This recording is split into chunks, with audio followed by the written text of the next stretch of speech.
For many, many years, I was terrible at confirming in third strike.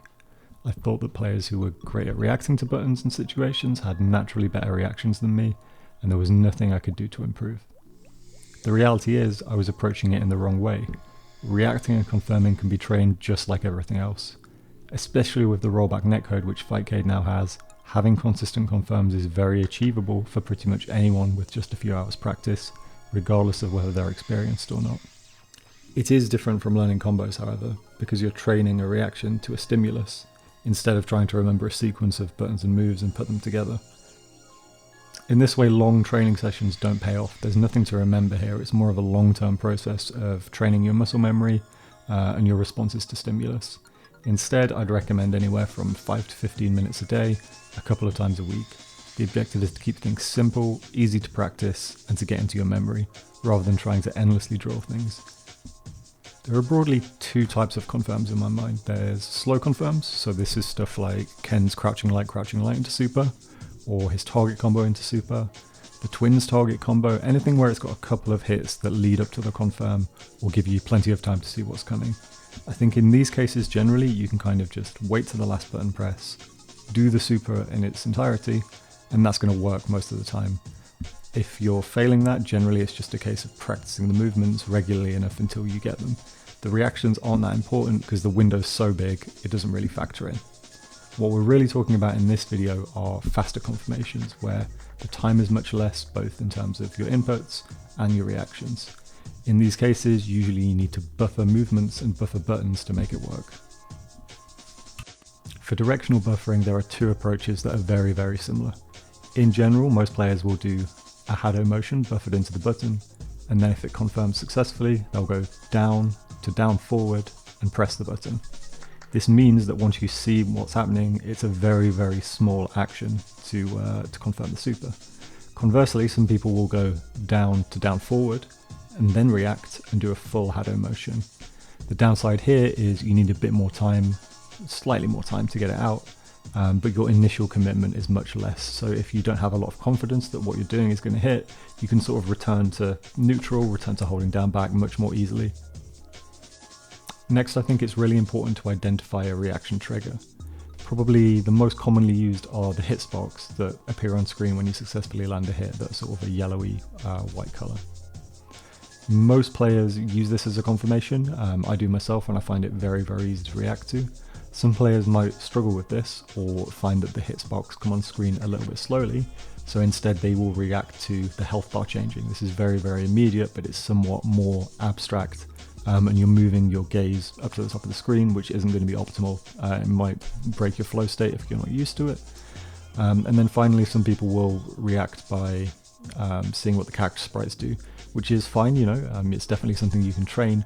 The issue being it's going to take more time because every character has a different sort of hit reaction, and it will change depending on if they're crouching, standing, in the air. It's a lot more work versus just reacting to the sparks as you see them, or reacting to the health bar as it goes down.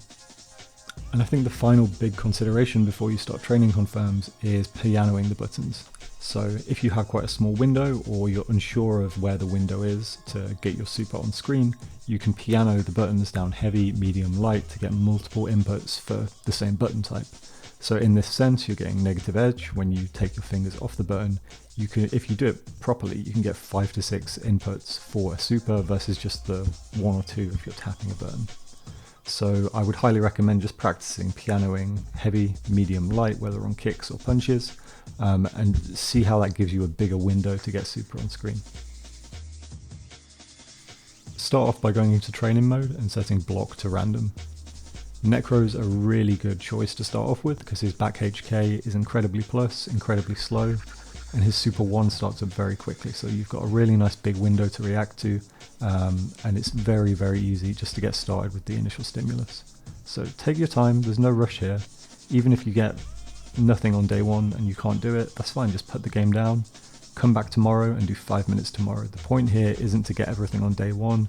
It's fine if even after 2 weeks you're still doing badly. The point is just to do a little bit every day so you're gradually training your muscle memory up.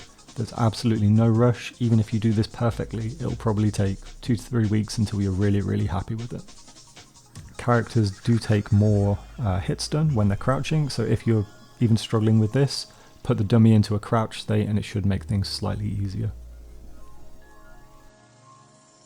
Once you're entirely happy with this confirm, I'd recommend trying Makoto's medium punch into Super 1.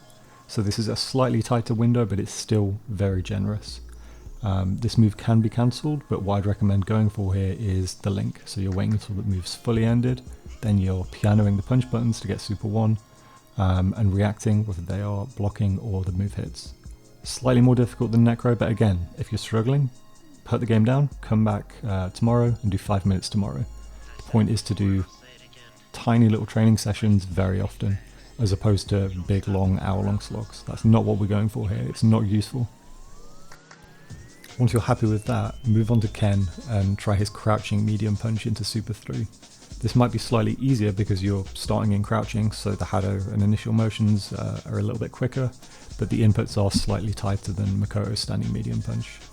This is kind of like the baseline. If you can get this to a level where you're really happy with it, you shouldn't have too much trouble with anything else. This is the gold standard in my opinion in terms of having a good general ability to confirm into Super in the game. As a final step for really training your pianoing and ability to get the Super out quickly and on time, you probably want to try Akuma's close MK into Super 1. It starts up in sort of 2 to 3 frames I think, so it's not instant. You have to really make sure you're getting the Super out as early as possible after the kick ends, and it's a good one just for tuning up your overall execution and making sure you're getting the most out of the pianoing. And once you're happy with this kind of timing and you can get it sort of 80 to 90% of the time, there's not really that much more to know. There are some more difficult confirms with stricter timings in the game, but they're not really that frequently used. This is a really good gold standard where you can sort of go away now, explore characters as you wish and find what works for you. I think as a final note, it's worth talking about super jump cancels. So these are very similar in principle to everything we've discussed. The only difference being, instead of doing a final hado motion, you're ending in up forward. So you're sort of cancelling the startup frames of the jump. Once you've got pianoing down and you're very confident with the super motion and doing it from buttons, you'll find this is really quite easy. It's not a big adjustment to what you've been training before. The main thing is always just to be ready to react and reacting appropriately depending on the hit sparks or the sprite placement.